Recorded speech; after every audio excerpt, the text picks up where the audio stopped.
दे TV के daily MCQ programme में आप सभी का स्वागत है। मेरा नाम अनुराग पांडे है। आइए बिना देर के हुए आज के डेली एमसीक्यू प्रोग्राम की शुरुआत करते हैं। आज का पहला प्रश्न है, हाल ही में चर्चा में बौने ग्रह क्वावोड के संबंध में निम्नलिखित में से कौन सा या कौन से कथन सही है? पहला कथन है ये मंगल और बृहस्पति के बीच अवस्थित है। दूसरा कथन है कुइपर बेल्ट में स्थित इस बौने ग्रह को साल 2002 में खोजा गया था।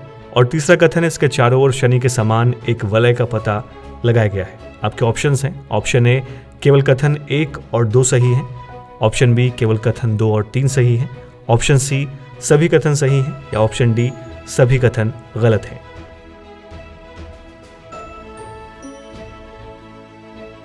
आज के पहले प्रश्न का सही जवाब है ऑप्शन बी, केवल कथन 2 और कथन 3 सही हैं। आइए इसकी व्याख्या देख लेते हैं। यूरोपीय अंतरिक्ष एजेंसी के चियोप्स टेलीस्कोप द्वारा क्वावोड के चारों ओर एक वलय का पता लगाया गया है जो शनि के वलय के समान है। साल 2002 में खोजा गया क्वावोड कुइपर बेल्ट में स्थित एक बौना ग्रह है।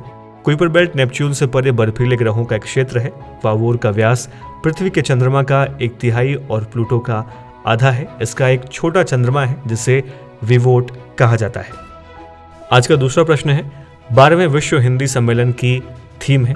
ऑप्शन ए हिंदी पारंपरिक ज्ञान से कृत्रिम मेधा तक, ऑप्शन बी हिंदी और सांस्कृतिक विकास, ऑप्शन सी हिंदी के साथ तकनीकी प्रगति, या फिर ऑप्शन डी उपर्युक्त में से कोई नहीं।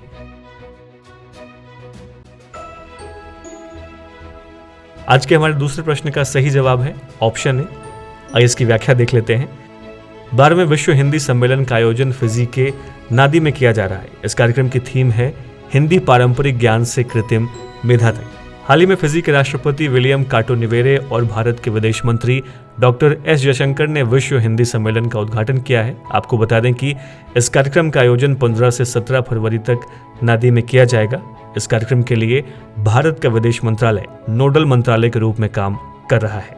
आज का तीसरा प्रश्न है, हाल ही में बांग्लादेश का नया राष्ट्रपति किसे चुना गया है? आपके ऑप्शंस हैं, option A Sheikh Hasina, option B Mohammad Shiraz, option C Mohammad Shahabuddin Chuppu, या फिर ऑप्शन डी शहाबुद्दीन अहमद।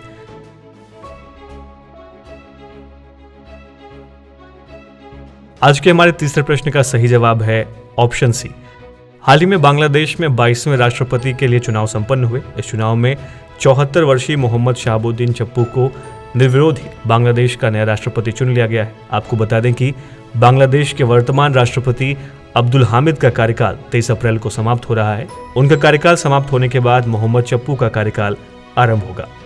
आज का चौथा प्रश्न है, हाल ही में आदिवासी जनजातियों से संबंधित कार्यक्रम आदि महोत्सव का आयोजन कहाँ किया जा रहा है? Option A Hyderabad, option B Delhi, option C Jabalpur, या फिर ऑप्शन डी लखीमपुर।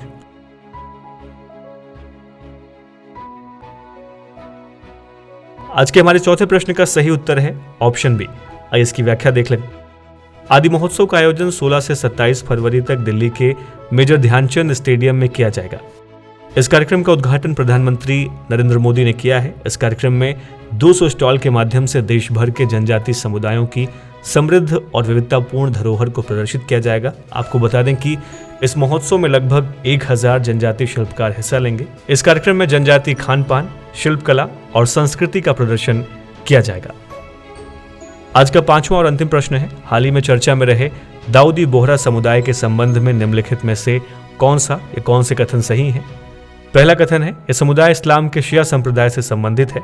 दूसरा कथन है इनके नेता को अलदाई अल मुतलक के नाम से जाना जाता है। और तीसरा कथन है समुदाय की बहिष्कृत सदस्यों की प्रथा को संवैधानिक चुनौती दी गई है। आपके ऑप्शंस हैं, ऑप्शन ए केवल कथन 1 और 2 सही हैं, ऑप्शन बी केवल कथन 2 और 3 सही हैं, ऑप्शन सी सभी कथन सही हैं, या फिर ऑप्शन डी सभी कथन गलत हैं। आज के हमारे अंतिम और 5वें प्रश्न का सही उत्तर है ऑप्शन सी। आइए इसकी व्याख्या देखते हैं।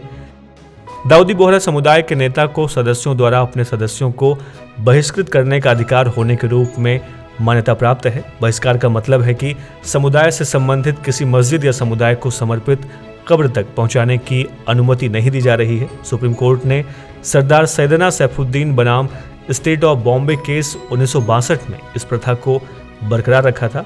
हाल ही में सर्वोच्च न्यायालय की 5 न्यायाधीशों ने दाऊदी बोहरा समुदाय में बहिष्कृत सदस्यों की प्रथा की संवैधानिक वैधता पर चुनौती पर सुनवाई के लिए 9 न्यायाधीशों की खंडपीठ के गठन की बात रखी है। तो आज के हमारे डेली एमसीक्यू कार्यक्रम में इतना ही। आज के हमारे 5 प्रश्नों में से आपके कितने प्रश्न सही हुए हैं, इसके बारे में हमें इस वीडियो के कमेंट बॉक्स में जरूर लिखें।